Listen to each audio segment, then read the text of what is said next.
নমস্কার বন্ধুরা, দিদিমণির রান্নাঘরে আজ আমি আপনাদেরকে সুজির নাড়ু করে দেখাবো মিষ্টি রেসিপি। সুজির নাড়ুটা কিন্তু আমি তৈরি করেছি কোনো জল বা দুধ কিচ্ছু ছাড়াই তৈরি করেছি, কোনো কিচ্ছু দিইনি, শুকনো, শুধু ঘিয়ের ব্যবহার। আমি এবার দেখুন রেসিপিটা শুরু করছি। সুজিটা আমি প্রথমে ভালো করে বেছে নিয়েছি, সরু সুজি নিয়েছি, মেজারিং কাপের মাপ করে। একটা কড়া গরম হয়ে গেছে, কড়াতে সুজিটা দিয়ে দিয়েছি। এবার আমি সুজিটাকে ভাজছি। সুজিটা খুব হালকা আঁচে ভাজতে হবে, যেন পুড়ে না যায়, কিন্তু করকরে হবে।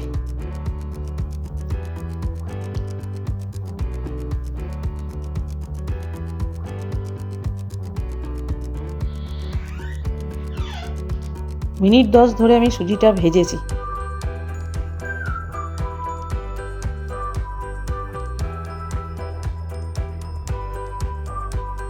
ভালো করকরে হয়ে গেছে।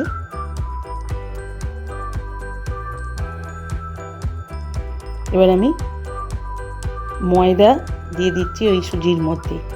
আঁচটা কিন্তু একদমই লো রাখতে হবে। একটু গুটি বেঁধে যাচ্ছে ময়দাটা, তাতে কোনো অসুবিধে নেই। ময়দাটা একটু নাড়াচাড়া করে নিতে হবে।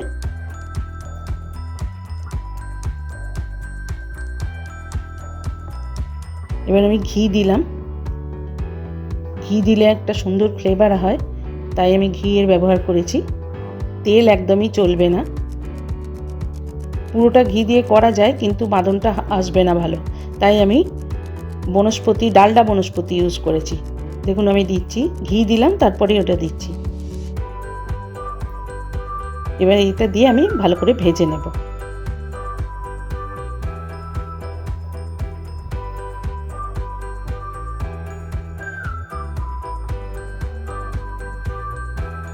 ডালটার গন্ধটা চলে গেলে ততক্ষণ অবধি আমি ভাজবো।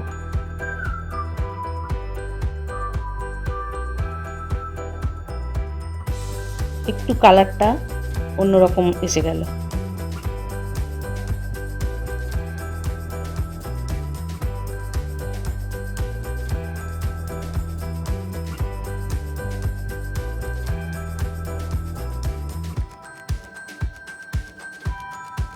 ভালো করে ভাজা হয়ে গেছে আমার।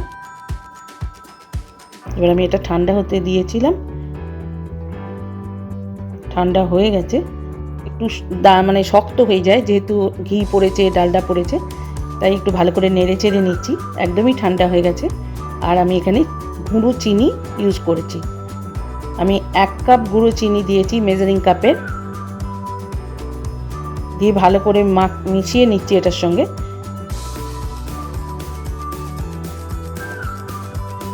আমি একটা মাপ আপনাদের বলছি। আমি এখানে 2 কাপ যদি সুজি নিই, তাহলে আমার 2 কাপই চিনি লাগবে।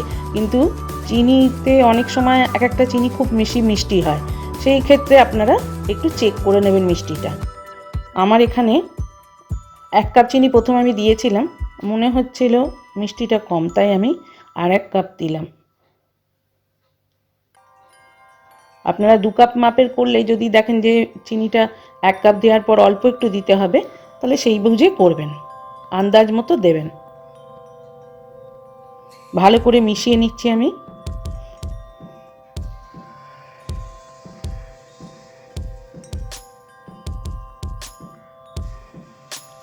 এবার আমি এখানে কিছু কাজু বাদাম কুচিয়ে রেখেছিলাম, সেটা দিয়ে দিলাম। কিশমিশও দিয়ে দিলাম। কিশমিশগুলো যদি বড় হয় তাহলে একটু কেটে দেবেন। আর একটু পেস্তা কুচো দিয়ে দিলাম, থাকলে দেবেন, না হলেও কোনো অসুবিধে নেই। আর দিলাম এলাচ, বড় এলাচের গুঁড়ো, ঠিক গুঁড়ো নয়, আধ ভাঙা। বড় এলাচ দিলে ভীষণ ভালো ফ্লেভার হয়।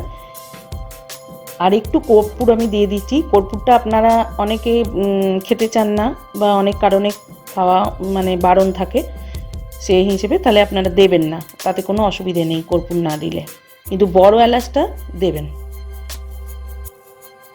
দিয়ে ভালো করে মিশিয়ে নিতে হবে।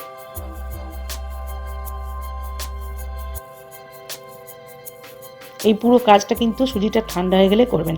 এবার আমি একটা জায়গাতে একটু ঘি গরম করে রেখেছিলাম, একদমই তো চিনি দেওয়ার পরে শুকনো হয়ে গেছে, তাই আমি আরেকটু ঘি মিশিয়ে দিচ্ছি। দিয়ে এবার এটা ভালো করে মিশিয়ে নেব।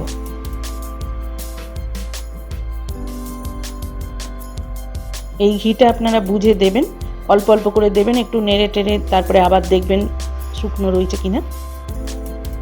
আমি এবার হাত লাগাবো, হাত দিয়ে ভালো করে মেখে নেব।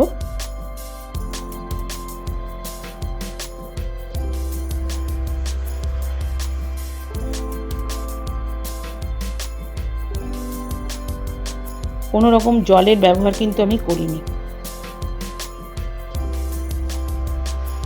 হয়ে গেছে আমার মাখা। আমি দেখুন হাতেতে একটু ঘি লাগিয়ে নিলাম, নিয়ে এবার নাড়ু পাকাবো।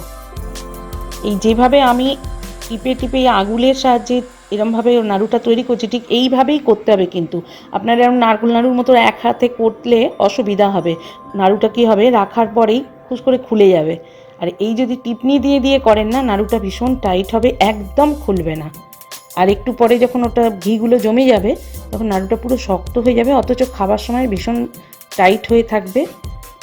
হাতেতে কোনো রকম চাপ পড়লে খুলবেই না, একদম ভাঙবে না নাড়ুটা। আর এগুলো অনেক দিন রেখে খাওয়া যায়, মাসখানেকের ওপর একই রকম টেস্ট থাকবে। একটু চেষ্টা করবেন করার, এইভাবে করবেন।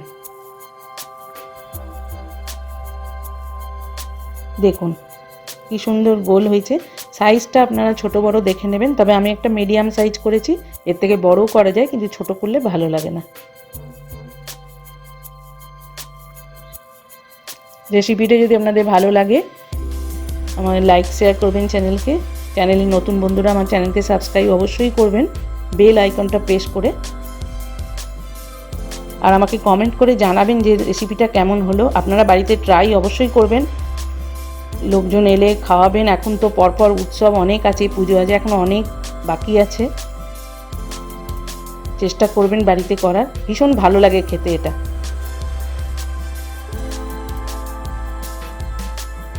আমার রিকোয়েস্ট রইল আপনারা একবার চেষ্টা করে দেখবেন। হয়তো একবারে না হলে আর একবার করবেন। দেখুন অনেকগুলো নাড়ু পাকানো হয়ে গেছে। আর আমার হাতটার অবস্থা দেখুন, আমি একটা চামচের সাহায্যে এবার হাতটা একটু এইভাবে পরিষ্কার করে নেব, নাহলে এই যে ডালডাটা আটকে থাকে তো ঘিটা, এরমভাবে ছাড়িয়ে নিলে হাতটা একটু পরিষ্কার হয়ে যায়। নেক্সট টাইম আমি পাকাবো যখন, তখন আর একটু পরিষ্কার হবে আর কি, ধরতে সুবিধা হবে। সেই জন্য আমি হাতটা এরকম চেঁচে নিলাম। দেখুন আমার সব নাড়ুগুলো পাকানো হয়ে গেছে। 2 কাপ সুজি, 2 কাপ চিনি, ওইতে আমার এতগুলো নাড়ু হয়েছে। খুব ভালো লাগছে দেখতে, আপনারা করবেন, অবশ্যই ট্রাই করবেন আর দেখবেন, করে খাবেন, আমাকে জানাবেন অবশ্যই। আজ তাহলে এই পর্যন্তই বন্ধুরা, নমস্কার।